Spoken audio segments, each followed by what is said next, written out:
Astrology is really just a mirror. It's a reflection of what we're already feeling, what's already happening on Earth, and what's going on in our lives. And so the astrocartography map as well is a mirror, a reflection of not only how we feel in certain places, but it's also a reflection of our stories and our activations of certain parts of our life.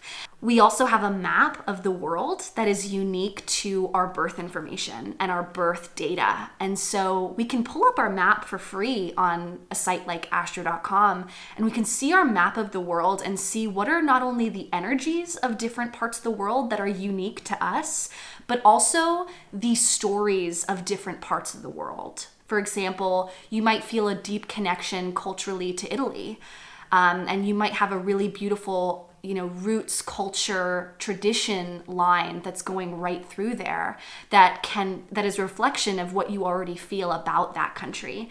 And so we can use astrocartography not only to understand our story in regards to place, but also to plan our travels, plan where it's best to live, plan to go to places or to connect with people in certain parts of the world, whether it's for business connections or finding the love of our life or meeting friends and finding community or spiritual healing. We have a unique map of our world, of the world, that shows us where we can connect with those themes and show us where those themes are being activated. It's, when you listen to yourself and, get into that still place and slow down to really connect with your inner voice, you're always being guided. And it's just a matter of being open and receptive and trusting that inner wisdom that's within you. And as you trust that, you'll be guided to places that are right for you. And the thing to know about also with astrocartography is, when you pull up your free map, you'll see those big lines that go up and down on the map. But first off, those lines have a big mileage. There's a big orb of influence. So you could live hundreds of miles off of that line, but you're still being impacted by that energy. And then there's also the other thing, there's a couple other different lines that it's kind of harder to see on like a free website like astro.com, but you also have latitude lines. So lines that are going, through states. Like, in Tennessee, you might have a Perrin, which is a latitude line that's going right through Nashville. Or you might have a local space line that's connecting you to multiple parts of the world, and you might feel drawn to that one Uranus line, and that might be going right through Nashville as well. And those are different lines aside from the astrocartography lines. And so there's a lot more at play. There's a lot of energy that's in a place, regardless of whether or not you're living right on a line or if your lines are in the ocean, because those lines have an orb of influence. So you can feel it even if you're 100 miles away. You'll be drawn to certain places at different times of your life too. It's that idea of there's no one place in the world for us. There's no one soulmate. There's no one best friend. We have multiple places that satisfy and fulfill multiple different parts of us and different aspects of self. And it's just a matter of timing. So, and listening to your inner voice and connecting with your inner voice, you'll be guided to those places. And it's always cool because when you pull up your astrocartography or your timing on your chart or your map, you'll see that often what you're being guided to do is an exact reflection of what is being shown on the map. I see it all the time, whether it's people feeling like they're stuck and they're ready to move, they're ready to leave the area, they're ready to make a huge change in their life, or they're feeling like ready to settle down, ready to have a family, ready to, meet a partner. You can see all that of what they're feeling on the map itself. Well, Chiron lines are great for healing, spiritual connection, going inward, soothing. It's a time of service as well. It's a place of service, medicine, and healing, whether that's physically or mentally, emotionally. The sun is great for being seen, but also the aspirations, goals, and your willpower. So getting clarity on self-realization, who you are, and expressing that in a big way. Moon lines are wonderful for nourishment, self-care, and also emotional connection, emotional bonding, realizing what are the needs, the inner desires. Mercury lines are great for writing, communication, publishing, studying, learning things. Marketing, selling can be really great for Mercury lines as well. Venus is wonderful for art, design, beauty, and connecting with partnership themes. As Venus lines traditionally are about love, beauty, relationship, harmony, and art and design. Another great line, Venus and Jupiter, traditionally the benefics. They're the best two planets in astrology, but Jupiter represents expansion, growth, opportunity, abundance, but also spiritual knowledge, being on the spiritual quest of life. and learning and in a big picture way. Mercury and Jupiter are the two learning planets, the two learning and knowledge focused places to go. But Jupiter's more big picture philosophy, consciousness, spiritual perspective, religion, publishing. Mercury's more data, information, marketing, social media. So they both are, that communicative archetype, but in different ways. Then we also have Saturn, which is stepping into authority, obligation, duty, and responsibility, stepping into adulthood in that sense of maturity and groundedness, but it's also a place of delays, slow progress, and can feel like a lot of work and effort on Saturn lines, but it's great for building maturity. Uranus is innovation, resourcefulness, inventiveness, entrepreneurship, but also unusual pursuits, that kind of liberation and free-spiritedness of stepping into new horizons. Can be a little bit chaotic, a little bit of upheaval and up and down fluctuations with Uranus lines, but they're very exciting and they're places for new fresh page energy. Neptunes are great for connecting with the divine, the spiritual realm, your subconscious, your dream world, your creativity.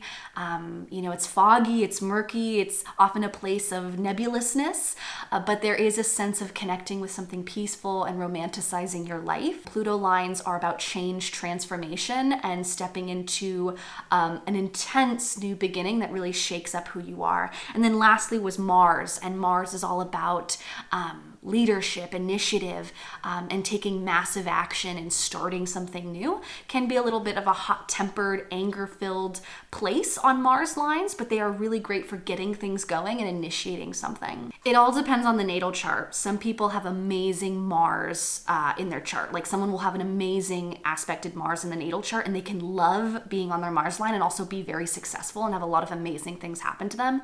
Same with Pluto lines. Like Pluto lines get a really bad rap on like TikTok and the internet, but actually Pluto lines can be some of the most successful places for people as well. So it's definitely not as cut and dry or simple as which lines are hard or which lines are good. Generally speaking, without looking at the chart, traditionally Pluto, Saturn, and Mars are the hardest, and Venus and Jupiter are the nicest. The moon can be really nice as well. But again, it all depends on the natal chart, which is why it's so important to look at your chart and see if it's in a nice position or not. Because I live on my Saturn ascendant line, which most people would say is the hardest line in astrocartography. It's actually where I excel the most. So it really depends on the person's natal planet. The natal promise of my chart is to do astrology and publishing work. And when I moved to France, literally my entire chart shifted to amplify those themes. And that's where everything became a lot easier for me to go into that field. So looking back at my life, I have so many stories of people who meet their partners on Venus lines, people who meet their partners on descendant lines specifically. So there's a lot of really cool examples of how this works, not only on an energetic level, but on a literal, actual physical level. The thing to know about astrocartography is it's not just about living somewhere or traveling somewhere, but it's also about connecting with other places in the world from where you live. So for example, let's say you've got a beautiful Venus line in Nepal, let's say, connecting with meditation work from that area. Or let's say you've got a beautiful Neptune line or a Chiron line for healing from a certain part of Brazil. Connecting with the culture from home is a nice way to bring that energy into your life. Like, let's say you've got a beautiful Venus line in Hawaii, watching a YouTuber that's vlogging their life in Hawaii, or a filmmaker, films, or connecting with the culture online in some way, or maybe you know people from Hawaii and there's a connection that you formed with that area even though you haven't moved or been there. That's a way of bringing that energy into your life, and that can really uplift and support you.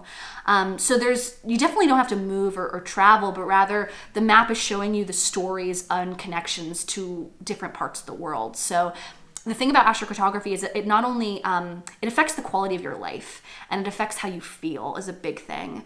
And so even if you live in a challenging place, by having a beautiful picture of Croatia on your wall, or listening to music from Norway, the Nordic, sounds of Norway or Sweden. Having that in your life can be a way of enhancing your life and bringing that energy into your life, that Venusian pleasure, appreciation, no matter, even if you live in a difficult place. I think there's so much pressure. There's also so much fear mongering online, like specifically TikTok and Instagram.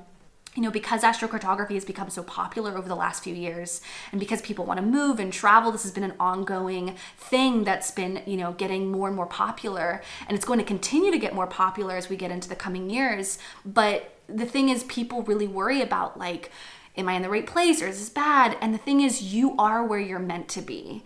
And there's never a need to worry, because there's a reason you went there, and there's a story that is there for you, regardless if there's a line there or a hard line. Like Saturn ascendant, for instance, that I live on. A lot of people would think Saturn ascendant is really difficult, but this is a place for me of learning responsibility, growing into my authority, right? And every place has a benefit. Every line, no matter how destructive or seemingly difficult, that the internet makes it out to be, there's always something to be learned and gained as our overarching big picture life biography. And I think, that's something I'm so passionate about, and why I talk about astrocartography so much online is because I want to dismantle the fear over like which lines are bad, or all of these things, because it's such a big philosophical, way that we can see this, rather than just good or bad lines. Hello from Amsterdam. From Brooklyn, New York. From beautiful Ubud, Bali. From San Diego. I am in Iceland right now. Shanghai. I'm in Paris at the moment. I am here on my Jupiter descendant line in Tallinn, Estonia. Hello from Biarritz in France.